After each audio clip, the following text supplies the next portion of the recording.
Good evening, everyone, and welcome. My name is Penny Wright.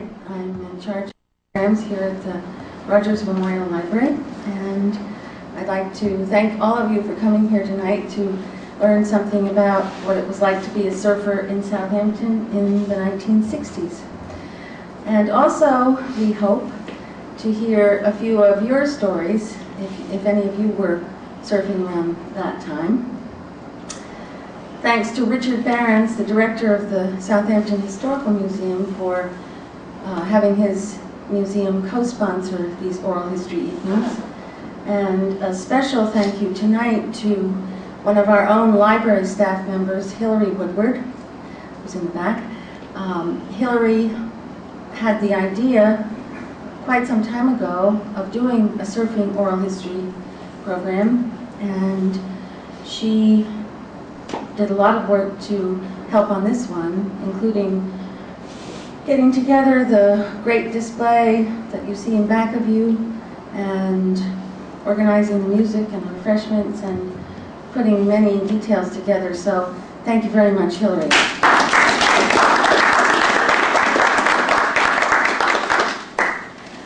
Special thank you also to the Rist family of Southampton.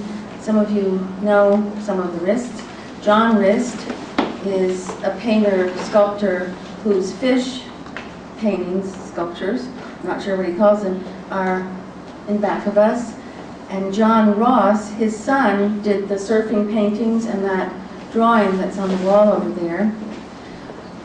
The youngest member of the Rist family is Kurt Rist, and he will be at the library tomorrow talking about surfing and offering tips about surfing. Maybe you guys could get a refresher course. We certainly need it.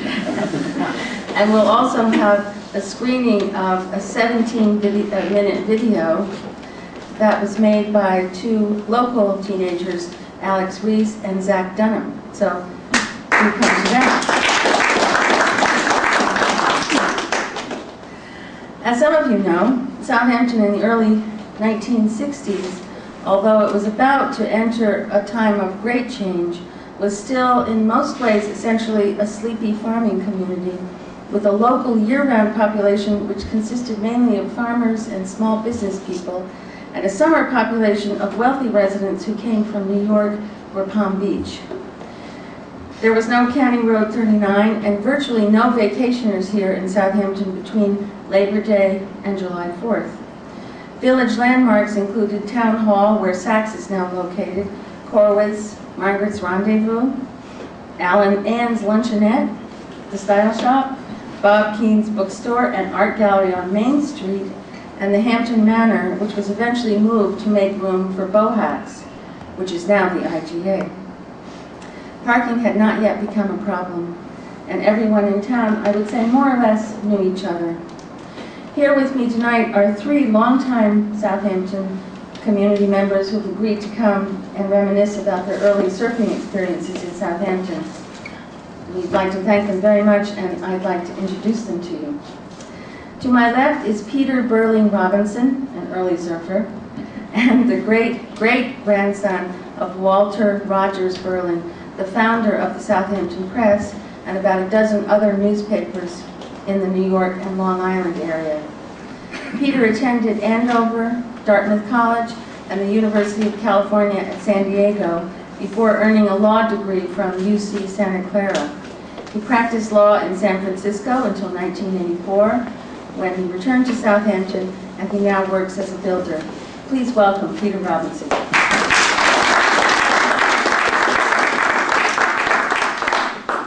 Seated next to Peter is his old neighbor from the James Street Post Lane neighborhood, Bobby Cameron. Bobby graduated from Southampton High School in 1967, attended the University of North Carolina, then graduated from Southampton College. He spent some time surfing in North Carolina, the Canary Islands, Costa Rica, and Puerto Rico before returning to Southampton and taking a job with the Hampton Jitney in 1978. In the beginning, he drove for the Jitney in the summers and then spent his winters in Florida surfing. He's currently the safety manager at the Hampton Jitney. Bobby is married to the former Linda Zay and is the father of 2 children. We're very grateful to him for being with us tonight. Please welcome Bobby Cameron.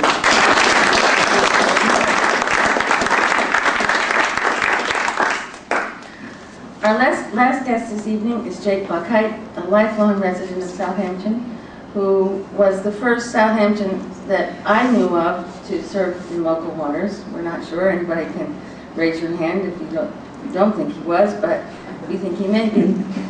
Jake graduated from Southampton schools in 1957 and worked both as a lifeguard at the Bath and Tennis Club and for 1 year at Ted Squire's surveying firm during his summer vacations.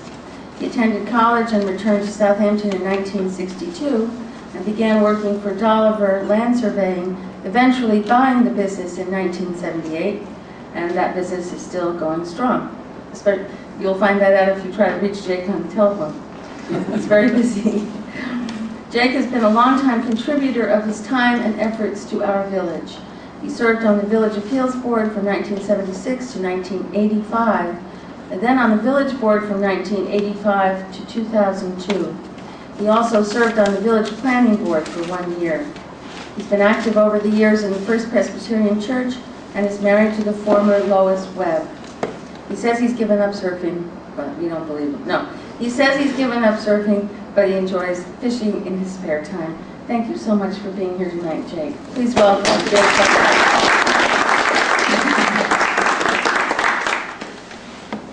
Can we just start by, I want to ask you all if there are any comments any of you have just to set the stage here about Southampton. I think we were chatting about it one day. Anything to add about what the town was like in the early 1960s?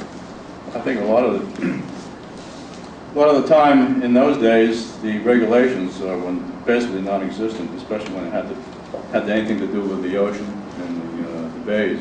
You were fairly free to do what you wanted without regulation. Sticker parking was unheard of at the beaches in those days.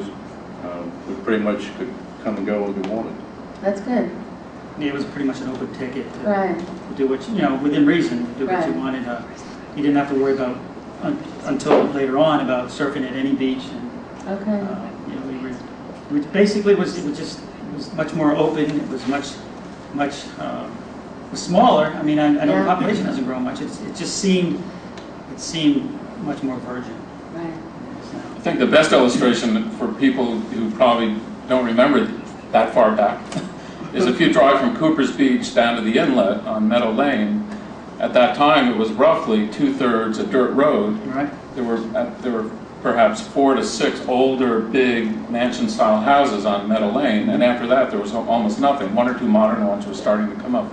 You could go down there and just park if you could find a place to pull over without getting stuck in the sand, and go surfing. Or even before surfboards, we went down there and used air mattresses, and we even camped out down there just in the dunes. I mean, there was, at the end of the road, there were no parks, just nothing. So it's hard to imagine how quiet it was. The road was in bad shape, don't you remember? Yeah, it was terrible. What they used to do periodically with Jake, part of the local government, you could probably remember better than me, but remember they used to scrape that, I don't know, once a year or that down. And once they scraped it, it was almost like they had paved it. And you would go, wow, now I can drive along this thing, without losing my fillings or my teeth. It was really a rocky, pitted.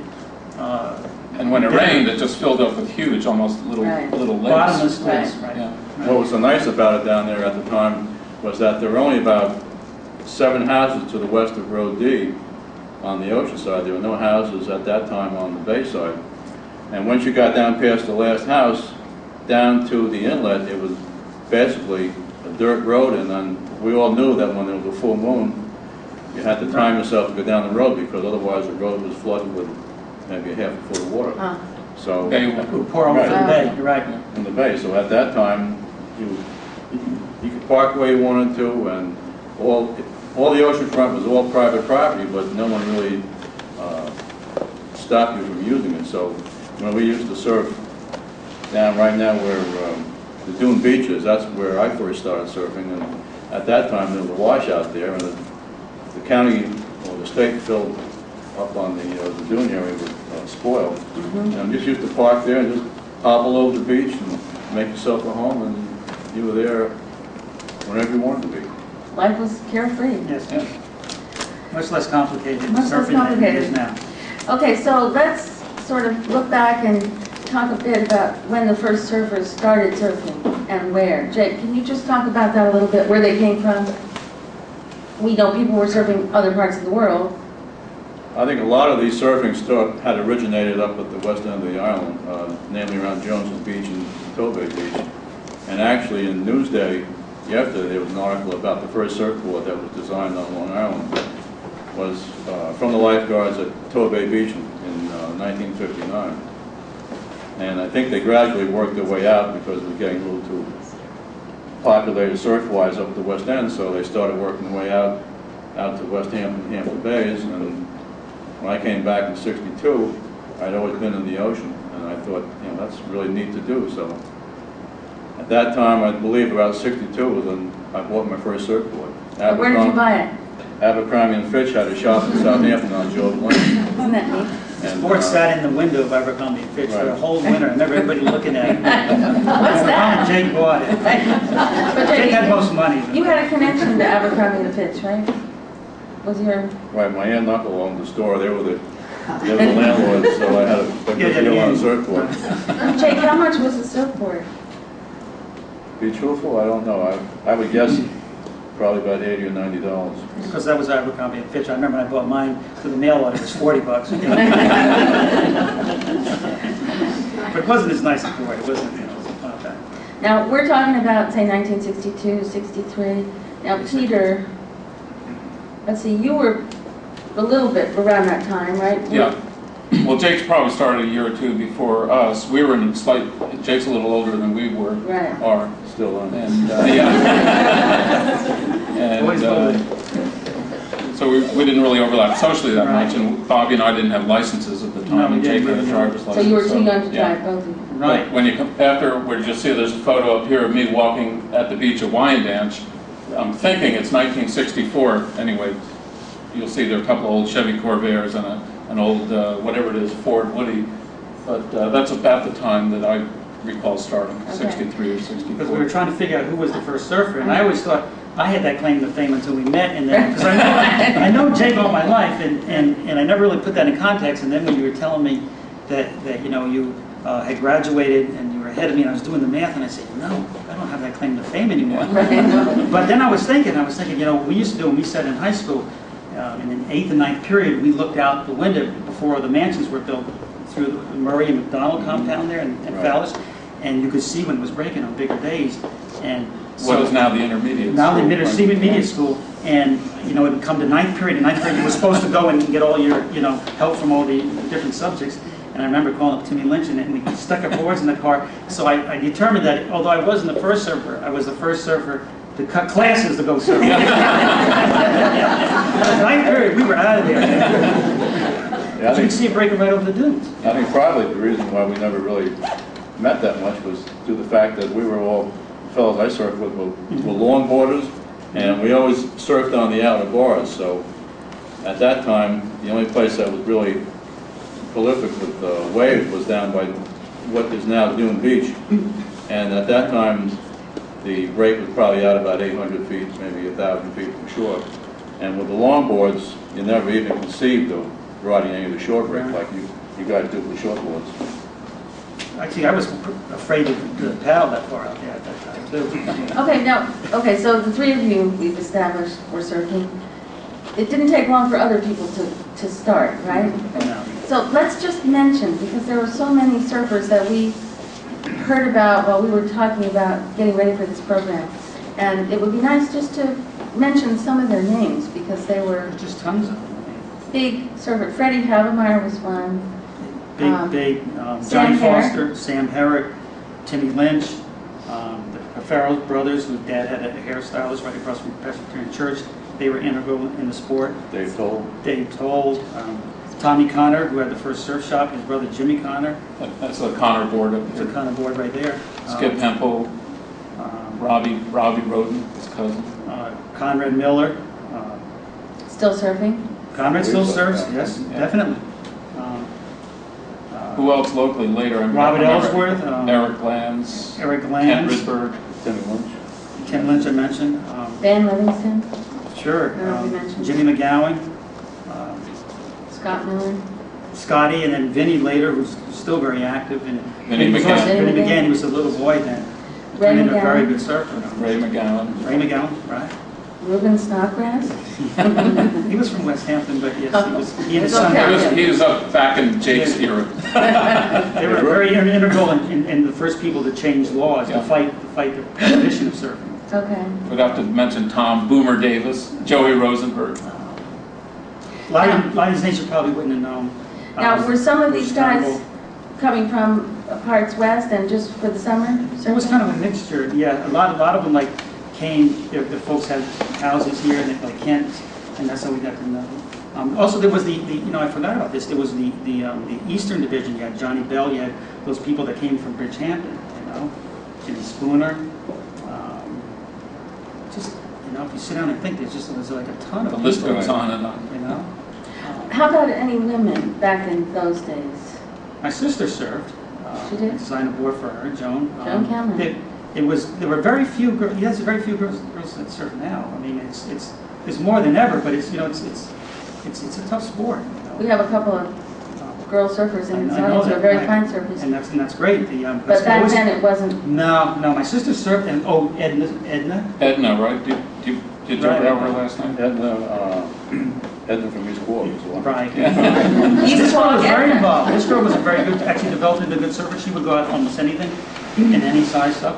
Very dedicated surfer. How about, summer people, that type of, Southampton, summer colony type people? Well, Freddie would be, summer company. Yeah. He wouldn't admit it, but,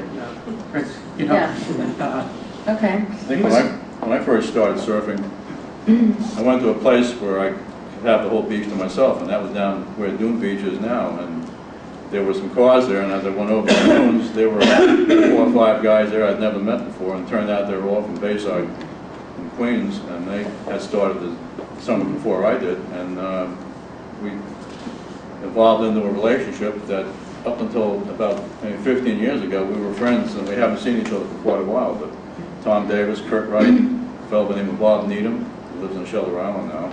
And we used to meet every weekend, go surfing, then go over to their house on Cold Spring Point Road and have a ping pong table dinner.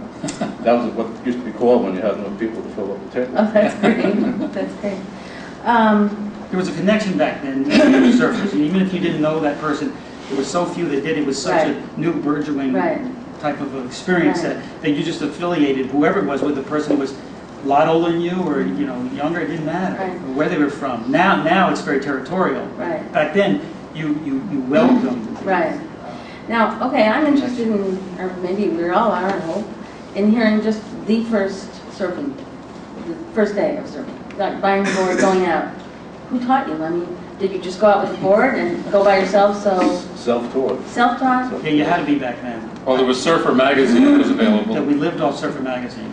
But But I mean, did you want to do it all alone so nobody could see you in case you fell? well, I remember my first experience was at Flies. It was in early June or middle Down June. by the inlet. The inlet. And it was an offshore day, about 3 or 4 foot, which means the wind's blowing against. It's good surf conditions. And I just had this little wetsuit that was a shorty here, and it zipped under your crotch. They don't even make them like that anymore. And it was too big for me. I didn't weigh 180 pounds back then. I weighed like 125, maybe dripping wet. And this suit would just like flop all around on me. Anyway, I remember walking over the dunes at Flies, and my first look was these fellows that had come over from Hampton Bays and West Hampton, who had picked it up maybe a little bit earlier, cutting across these great waves. I'm going, wow, I was so stoked, Ran down. I had this pop-out board that my folks had given me for Christmas. Ran down. What do you mean pop-out board? Pop-out was a board that wasn't a custom board like Manufactured. manufactured board. We bought for $40, and but that's outside it was either Abercrombie and Fitch or Surfer Magazine for the pop-outs. But so I remember running in the water, and these guys have all probably been surfing for a year or two, so they were cutting across the wave. That means you ride the face of the wave, and I didn't know the first thing about it. So I paddled out, and we had all been mat surfing, like Peter had said. So we had some skills. We were all entirely waterless. But I remember turning around and he just couldn't hold on to the board. The board would scoot it from under me. And no leashes, right? No leashes. No back then. leashes. It didn't even exist. So anyway, after being beat up for about a half an hour, I remember coming back in, and now, because the water, it was about this time of year, the water is very cold then, and these other guys had full suits on, and maybe not boots, because they knew the deal, right? And I remember coming up and the bottom of my legs looked like a lobster, frozen, and I'm just standing there shivering, and one of the guys came over to me, and on his towel, he says, "This is what you need," and he flipped up and he handed me a bar of wax. I went, wax? I'm supposed to use wax? He goes, "You'll never hold on to the board without wax." So I waxed it up really good and went back out there, and at least I could hold the board now, and I could ride it back in, and that's what we did. Then we would ride the whitewater. And I think I rode the whitewater for at least a month before I even went out past the breakers. And it was, again, like Jake was saying, it was all self-taught. But I remember seeing these guys, and they were a little bit older. They might have been in their early 20s then, and I was just so awed by how these guys were so, so cool and could ride right and they could go left. And I didn't even know you were supposed to wax a board, But, that's how we learned. And for wax back in those days, you went to Herrick's and bought paraffin. That today people still use for sealing preserves when they prepare preserves. Your grandmother used That to was know wax. For candles. And, Right? there was no industry of surf wax right now. Now they have the custom waxes. Right. Peter, how about you? Do you remember the first day?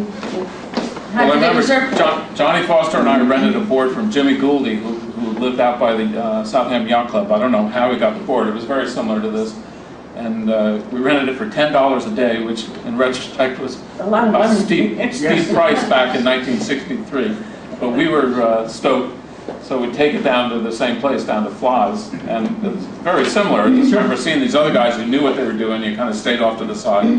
And, just rode the whitewater in and out until finally... Did you have wetsuits on? I didn't have one at this time. Can we just hear from you what kind of conditions make for good surfing? I mean, how is the water out here for surfing compared to the rest of the world? And what makes it good or not so good? Usually you need a sandbar, and you need, there's certain days are better than others. Like the day when I first experienced, I was just telling you, usually an offshore wind is your best wind, something that's blowing up. We don't get a lot of those. Usually when a front comes through and it cleans it up, holds up the face of the wave, that's good. Early in the morning, glassy conditions is really good. We normally need storms or low pressure systems to generate waves, or sometimes local wind conditions can generate them. But we're pretty blessed. We have a multitude of different breaks from Montauk to here. You got rock bottoms in Montauk, all the way to the outer bars, like Jake was saying, at any given beach, depending upon how the shifty sandbar is going to operate. And we surf at different beaches because even like today, any of the young surfers in the audience will know that it changes just dramatically. It doesn't change from day to day, though, does it? Oh yes, it changes from hour to hour.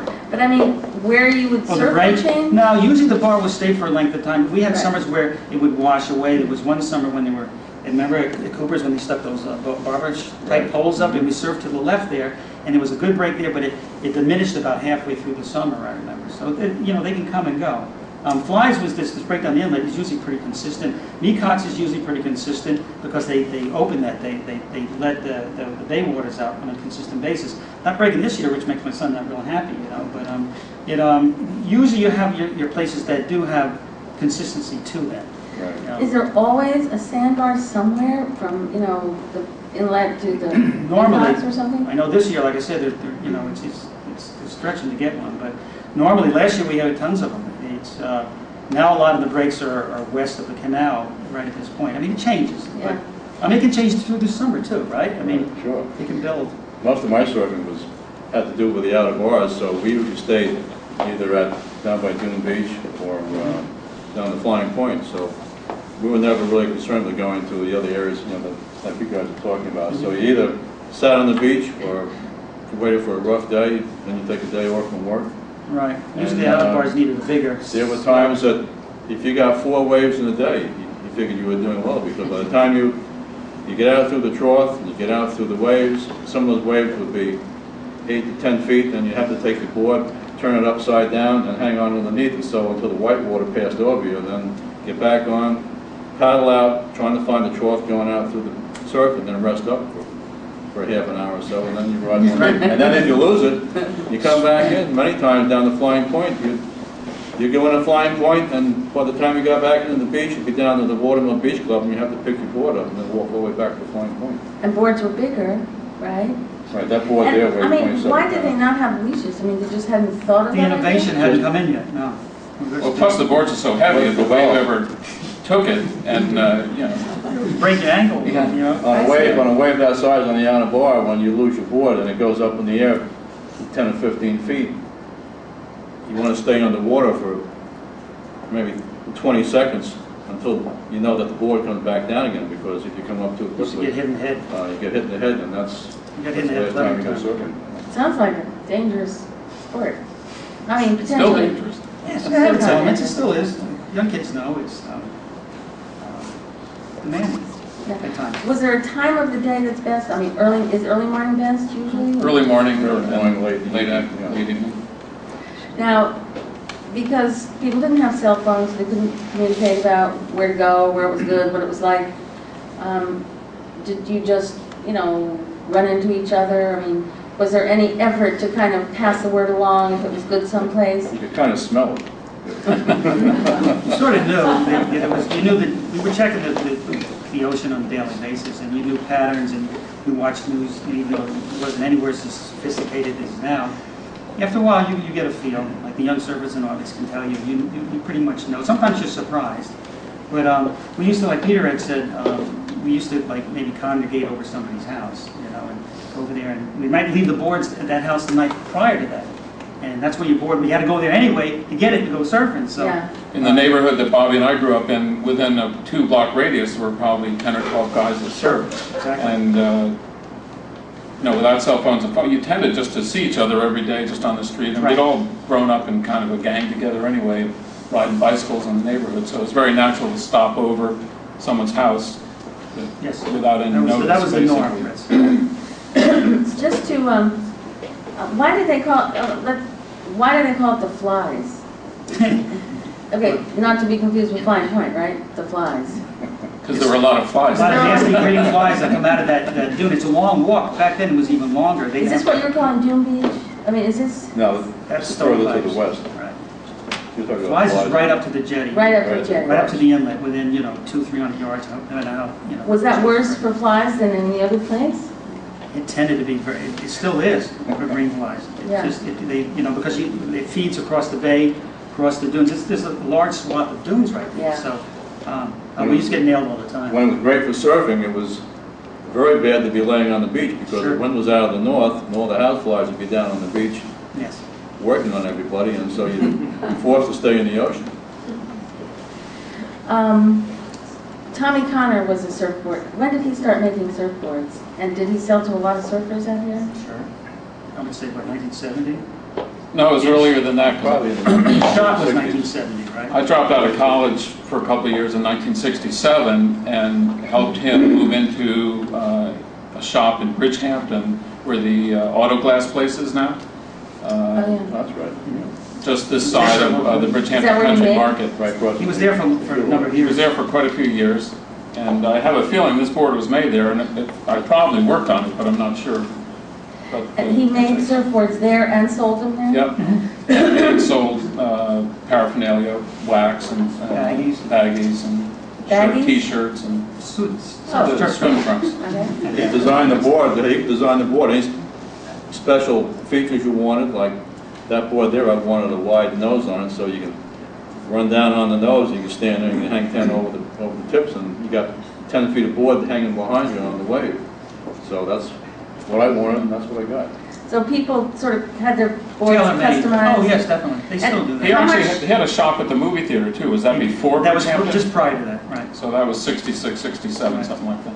How much would you have paid back then, do you remember, for a board? I was 60, 70, because I used to switch boards all the time, so I remember about 60 or 70. Like, if you're like a local, you'd knock off 10 or 15 bucks, Mhm. It was I don't great. recall what I paid for mine, but Yeah, in that era. I remember when it went over 100 bucks, and went, oh, I'm not paying 100 bucks for a surfboard. But we paid it. Did people trade boards or get tired of them and then Oh, yeah, all the time. We swapped all the time. you swapped all of them? Yeah. How big were the longest boards then compared to the size of the boards now? Different. They were real long, much Do you know how long that one is, Jake? That board there is a 9'8" board, which supports me. I was about 170 pounds then, and I'm 170 pounds now. I think Tom Davis was probably around 200 pounds and 6'4". I think he was up around 11 to 12 feet. Right. Wow. Freddie Havemeyer was a big boy. He had a big board. I think the standard size back then was 9'6", 9'4", 9'6". Yeah. If you weighed 150 pounds. And what would it be now? They're real short, 6 foot and under, easy. I happen to be surfing, and my son drags me out occasionally, and I go out, and one of the older codgers, so I surf an 8-foot board now, but very few people out there with anything. Is it easier on a Anywhere small near that. board or easier on a big one? No, it's probably easier. There's more buoyancy, but it's a different type of riding. It's not designed for the hot shore. The things that the kids are doing now are just phenomenal. But you could never do that with longboard. Longboard surfing was different. Like Jake said, it was more akin to riding the outer breaks and whatnot. Not so much as a hot shore break. And now kids do aerials. They do. Back then, nose riding was big. Kickouts were big. Now the kids, the things that they do with these boards now can only be done, number one, with shorter boards, but they've really pushed it to the limits. They just They have the triple really, skate now. they have Right, so- white tri-fins have come in. Just an evolution in technology like almost in any. Wait, what were some of the moves that people aspired to do? Can you just Nose explain it riding to was us? big. Okay, so what's that? Like Jake was saying? Yeah, because once you get started down the wave and hope you got the right wave, you just walk right down to the nose of the board and you just put your toes right on the edge of the rail and you just stay that way till once the wave slowed down, then you'd run back on it and pick some speed up and And the length of the board was such that there's enough suction at the back of the board holding it down to counterbalance your weight. The dynamics of it. What's nice about the big boards is that on a cold day, because every time the wind's out of the north, it blows all the warm water off the beach. So until you get out further off the beach, that water is usually about 5-6 degrees cooler than it normally is. So when you get out there, you can just lay on a big board and just basically get dry and warm up. You can't do it on shortboard. Shortboards sit under the water, really. That's one reason why I, failed to go to it, because I need to be warm and above water. I don't need to be sitting under the water. I'm usually in the water every day. I fall off. But So was that the hanging 10? nose riding 5 was 5 toes, 10 was 10. Yeah. Nose riding was big. back Now then. what's the term hot dog or hot dogging? Doug was somebody that would go to the nose a lot and would do snap turns. And More maneuverable things, Right. but nothing compared to what the kids On do. the shorter boards as It's well. the board that would dictate the moves. What about pearl? Isn't that a certain thing? We all did plenty of that. And what's that? That's when you were usually taking off in the wave, and that's usually what beginners do quite often. You would take off and you don't get up fast enough, and you're too forward in the board pitches down, it shoots down, you go in the water, it comes up. And the nose gets caught in the water and just keeps going pops down. up. Oh, And you And gotta you go watch, flying. when it The comes board up. comes up like a missile out of the water. okay, You don't see that as much with the smaller boards. yes. I mean, you still pearl, there's no question. Now, back then, when was the surfing season? Was it just the summer? Was it? I mean, people surf quite a long season now, don't they? It's year round now. Year round, yeah. As long as you can stand the temperature of the water, because usually as you know, as the water gets colder, you can go under the water and you're fine, and then you come up, and about 30 seconds later, that pain starts to go right through your forehead. We used to call them ice cream headaches. They still have ice cream headaches. So my son surfs all the time, and they go out, but the suits is so much more. But they Mike, go what out was in your winter? season back then? Our season, actually, remember when the Dino High suits came in? I have pictures of Christmas Day of getting that suit and going down the Mecox and standing in 8 inches of snow, but not with the regularity that they do now, because you didn't have the flexibility. It was they were more like diver suits. They definitely were just trying to keep you warm and not give you much flexibility. Right. I remember surfing once at Threes, which is inside the Shinnecock Inlet on the Hampton Bay side, in the middle of a blizzard in February. And there were 3 or 4 guys there, and there were a couple of guys from West Hampton and Hampton Bays there. And I had a big long beard and long hair, and we all had full wetsuits. Sure. And when we all came out of the water, literally we had ice beards and mustaches. And then we immediately drove to Healy's Drive-In, which and ordered as much hot chocolate and hot dogs or whatever that was hot and just sat in the car shaking and eating all this stuff. That's funny. What about hurricanes? Did you surf in hurricanes or after hurricanes? Usually after hurricanes is the best time, but when the wind dies down, and hopefully the swell has continued. What was, I used to prefer it before the hurricane because my philosophy was that after the hurricane or any storm goes by, you have more flotsam and jetsam in the water, so you're safer before the storm. were you ever afraid during those very rough times that you went out after hurricane? I think it was part of the mistake of surfing that you surfing is always on the edge, and I remember going out one time in Montauk, the only place it was holding was ditch planes. Normally ditch planes won't hold. Now everybody goes to turtles. I didn't think we knew what turtles was then, at the point, but I remember being out in some of the biggest surf that I've been in here and getting out there and just trying to figure out how am I going to get in now, 12 to 14 foot surf. What it was doing, it was breaking right across the channel. It would normally not do that. Ditch planes had a much deeper channel then. So, oh yeah, there was times when you were definitely petrified, but that was part Were of you it. also? Absolutely. Just take it slow and just wait. If it took an hour or whatever, sometimes you'd take the board, you'd get off the board, let the board go in by itself, and then you just pick a wave in and kind of ride the back of it, almost body surfing on the back of the wave, and then before it would start to break, you just flush backwards, and then you still get tumbled, but you still made it in. We used to do that coming through the shore break, because the shore break used to get surfed out of bars like Jake said, but the shore break would be hammering, and sometimes that's the only way you would get back through the shore break. Push your board and go for it, and then try to get your body in. Your board would be down, hopefully not broken, and down the beach somewhere. Right. Used to snap boards a lot. Did you? Oh yeah. How about you, Peter? On the really rough days here, most of the breaks were closed out, and that's just a few places like Turtle Cove and Ditch Plains could hold it. And they tend to be more of a point break, so it's a little safer even with the larger waves. You can avoid most of the force of the breaking waves. But locally, for all the beach breaks and the outer bar breaks, it was basically impossible to get out anyway. So you never got to the issue of being afraid because it was almost impossible to get out when it's that big. We tried a lot. Line dance, we used to break very far out. I remember a lot of big days out in line dance with us three out there. Years ago, at Flying Point, for some reason, there were 6 or 7 years in a row, every Labor Day weekend, you'd have 4 days of just ferocious ocean, which was absolutely wonderful. And it never used to happen like that, any other time of the season. But every Labor Day weekend, for why I don't know, but it was like the tail of ordered. Were there many times for each of you when you considered that you had just a perfect wave and a perfect ride, and were there many times like that you felt that you just reached the pinnacle of surfing? I used to feel that way sometimes when I was just out there alone, even on days that weren't really great days, just the solitude and the beauty of sitting out there and looking back in. And it really didn't necessarily have to be a stunning day, an offshore day. Peter, for me, it was the experience, the escapism. I used to get that feeling all the time. But that was part of my surfing experience, why I did it. The closest to a perfect wave, I would think, would be like threes, when that break in the inlet before they finally dredged it.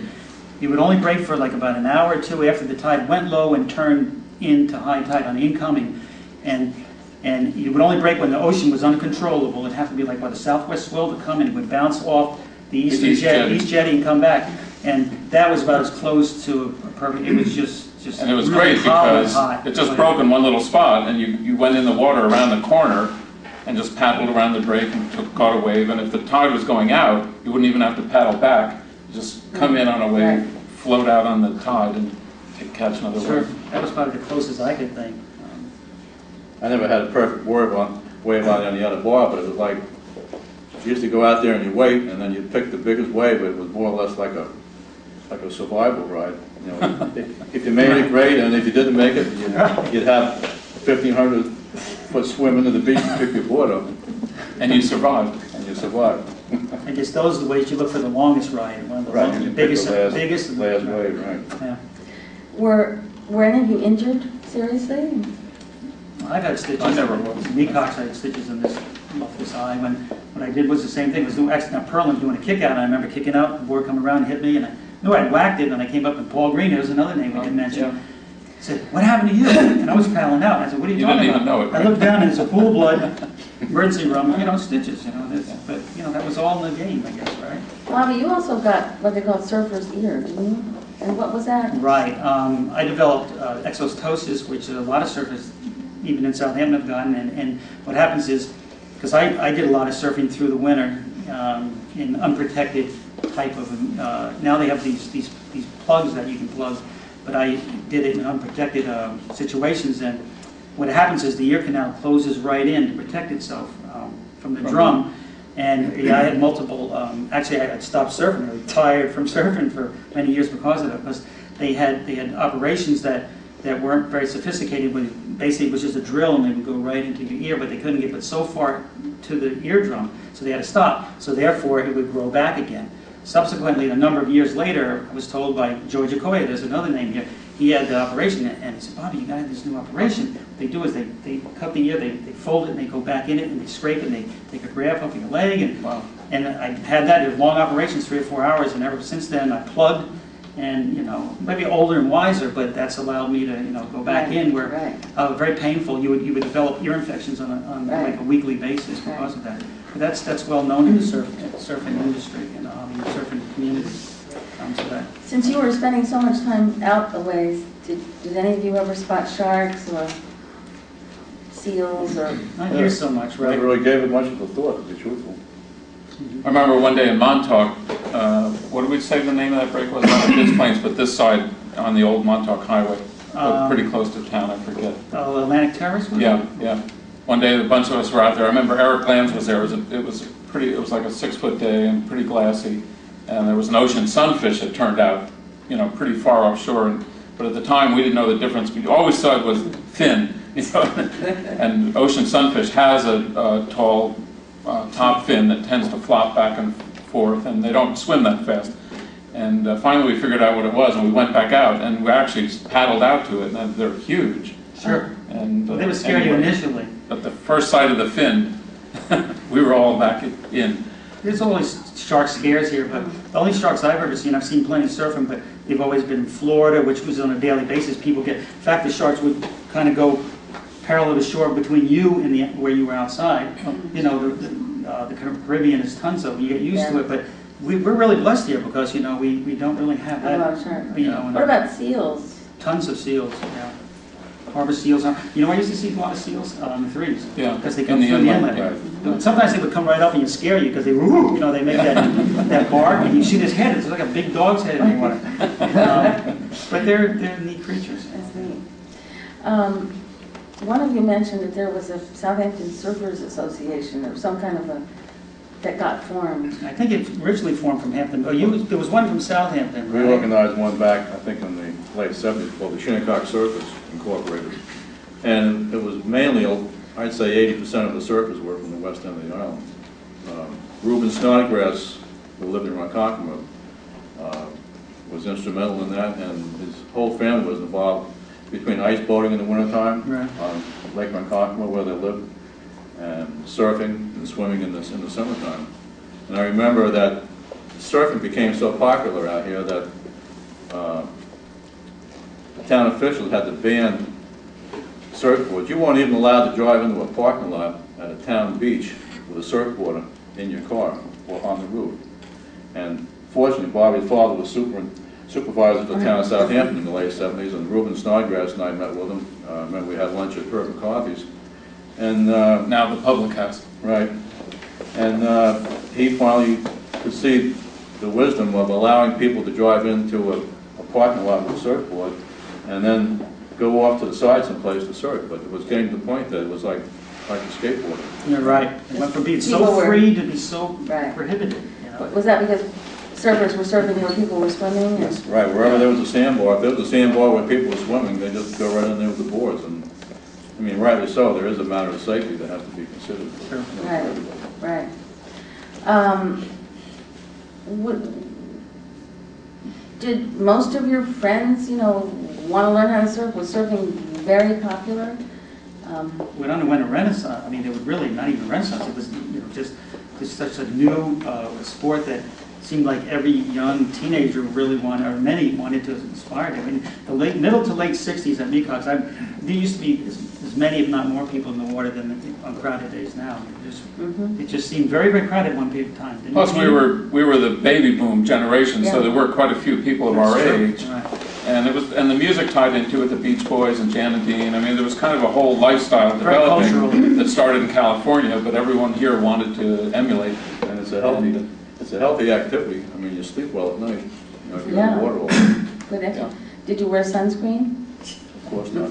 There was no such thing. We used to get so burned. The zinc oxide, they did have that, but you put that on your nose or something, and then it would wear off, and take that off, but we used to get so lobsterized. It was, not good, So that's one good development now, the awareness of skin cancer.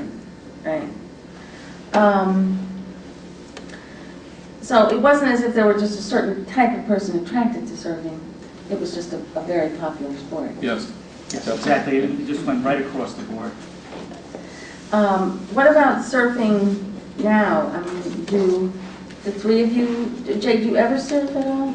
I haven't surfed in probably 20 years, 18 to 20 years, but I still have the equipment. So it's good to go out when you're on the top. How about you, Bobby? I still surf, yeah. No question. I have a 20-year-old son that's got the surfing disease, and like we all had, and he sucks me in the water quite often.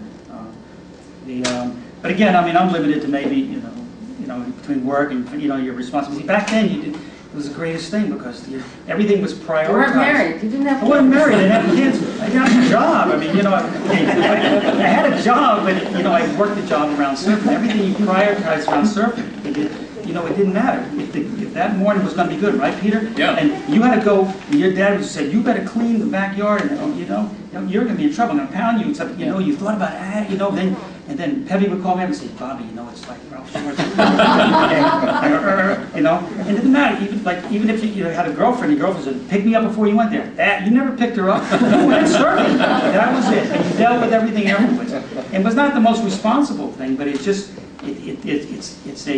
really is a bug that bites you, and it still bites people. I mean, it's no question. It's such a addicting sport and lifestyle. Was it for you also, Peter? Yeah, the same way. And I'm kind of halfway between Bobby and Jake. I probably haven't surfed in about 10 years, but I still have the surfboards up in the rafters of my shop. Still carried around all Good the to old look time. at. It's good for memories. In terms of other places that you've surfed around the world, or California, or Caribbean, does this compare favorably? It's got its own flavor, I think. I've just only surfed here in Yeah. Southampton. Bobby, you surfed a bunch of places. We have typically a sand and beach break, and when it gets really good here, there's some days that are just so good. What happens on Long Island, though, it doesn't last really long, where you get other areas where you have a reef bottom, the Canary Islands or Puerto Rico, where the consistency is there for almost the whole day. The only thing that might change is the wind. But here, I mean, we used to joke about it. We used to call it Wrong Island, not Long Island, because guys would say, "Oh man, you should have been here 2 hours ago. You just missed it." And that would happen. The wind would switch, or the swell would drop. So it's very fleeting By here. noontime, 1 o'clock in the afternoon, the wind would come out of the southwest, and it would just slop everything right up. Right. But in general, there are a lot of places, obviously, around the world, including Hawaii is one of the meccas, but that have much larger waves than we have, and more regular. I lived in San Diego for a couple of years and surfed regularly up and down the Southern California coast. And the consistency and the is size. unparalleled in other areas. Right. But we have days that get really hot, and you accept it for what it is, and it's not like surfing on Lake Michigan, because it's hard to believe that they actually surf there. But it's Do they? yeah, sure, the Great Lakes are surfing, but we rate fairly well. It's actually Montauk is considered one of the top spots on the East Coast, no question. And only, I think, within the last, we were talking about it the other day, how many years ago they started having surfing contests out here on the East End. And my guess is at least probably 10 or 15 years on the East End. In Hampton Bays, they had them at the Ponquote Pavilion quite often. It's much more organized. It's great. It's actually, it's undergoing a renaissance right now. I think in the last 4 or 5 or 6 years or whatnot. It's people are back surfing. It seemed to be a period when it kind of, late 70s, early 80s, there really wasn't a big push. Well, part of it just probably population-wise, the baby boomers' kids are now old enough to... Probably, right. But it's definitely undergoing a renaissance now. It has been for a number of years now. Would you say that it really added a lot to your lives? I mean, even up until now, has it been an important, element in making you who you are, or how you appreciate your life, or how you appreciate living here? I wonder about that for each of you. Well, at the time, it was just a way of life. It was the one thing you said. I mean, Bobby went south to go surfing. I moved to San Diego so I could go to school and surf year-round. At that time, it was one of the greatest places to live. You had the ocean, you had the bay, you had the open space. Beauty, it's just It was ideal. Had time to daydream out there. Tons of it. Yeah. Without a doubt. Not many activities that allow you to sort of be by yourself and sit there doing, waiting for waves. No, it's just A life of leisure. Yeah. Ought to be young again. That's right. I thought maybe we'd see if there's anyone in the audience who surfed back then, particularly back then. We have a gentleman, Hugh Harriman, who is in our audience, and he used to surf on inner tubes. Is that correct? Right. And this was in the 40s? In World War II, yeah. Amagansett. And we had to fight like hell to even get an inner tube because of the war effort, Sure.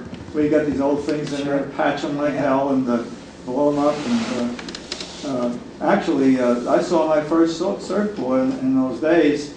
It was a very rich guy, and he had like a 14-foot balsa wood surfboard. I guess he got it in Hawaii. That's the first surfboard I ever saw, and I never saw one again until many, many years later. But And did you ever get a chance to ride that balsa board? No, I was a little guy. But then about 15 years ago, I was out in Montauk, and for the first time in many years, and I saw the boogie boards. So right away I bought a boogie board and said, boy, I've been body surfing since I was 6 years old, so I got out on the boogie board, first wave, right down. My tooth went through my lip. Are you still doing it? Oh yeah. I'm down here for the summer just to do that. That's great. Boogie That's board, great. ham days. Chuck, were you a surfer? No, I used to watch Jake. Okay. Now I watch Chuck on the windsurfer. Yeah. Well, you both made it. Right. That's good. How about anybody else? Are there other people who were surfing out here back then? Seems like most. My brother-in-law Gary Zay there. And it's your brother too, Jimmy. Jimmy was Tommy. Jimmy and I. Tommy started. I got my first board in '64 at Christmas time, and it was a 9/8 Malibu, which was a kit. And my father bought it from a person that was going into the service, so I think he paid $75 for it. And it was tremendously buoyant. I was about 65, 67 pounds at the time. I was really light. And I would be able to stand on top of it without any waves at all. It was that buoyant. And you're talking about shore break. We went out about, maybe 7 or 8 years after it first had it. There was a very foggy day, and I'm from East Hampton, so we used to surf at Georgia by the jetties. And very, very foggy day, and we didn't realize that all the water was sucking out, and you take the wave, and then all of a sudden your board hit the sand, and you'd go flying, and I broke the tip off the front of the board. And when I found out how the person made it, normally you use a wooden stringer, and then you foam it and then glass over it. Well, this person who made the board had made it with 3 pieces of rebar. And then styrofoam. Well, that'll definitely hold it. And That's glass over. rebar. That's why it was so heavy. So, yeah, and what I find interesting is that there was a whole group from Southampton, Right. and they basically surfed Southampton, except when there was a really good day out of Montauk. Everybody would go out to Montauk, and there was another group of surfers that would surf at East Hampton, and I would very, very rarely, if ever, see anybody from Southampton come and surf at Georgia, or anybody from East Hampton go to Flying Point. It was very, very rare for that. Yeah, it was more We should territorial stay back then. Very, very We traveled a lot to territorial. Montauk, but Right. as far as Georgia go, which has been a great years, over the years, you're right, it was very territorial. Like when we always felt offended when we used to call them the mafia, the guys used to come up from Hampton Bays and West Hampton, because you could paddle across the inlet, and they used to do that a lot.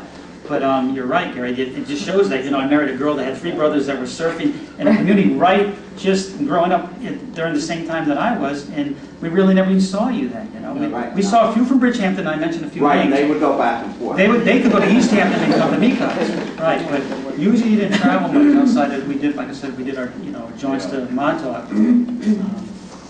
Well, we had enough choice locally that we really It's didn't true. have to go anywhere else. We had a lot of. When were the jetties built, Gary? I forget. Gee, early, very early 60s, Yeah. or end of late 50s. So they were there the whole time. 58, 59. I think it was when the West Hampton Army Corps of Engineers yeah. built Yeah. the West Hampton jetty, Probably right? early 60s. Chuck might know that. Yeah, late 50s and early 60s. Early 60s. And then I think the population, as far as surfing, the increased interest in surfing was the movie Endless Summer. It seemed like once that movie came out, Right. everything got really crowded, and you tried to move further and further Yeah, down that's the a good beach, point. so That's you true. didn't have the crowds. Right. Well, I want to thank the 3 of you for coming in tonight and telling us about your love of surfing. I didn't surf, but it sounds like it was a lot of fun. And so I think we'll just end for now. We can take some questions, but I want to thank you very much for being here.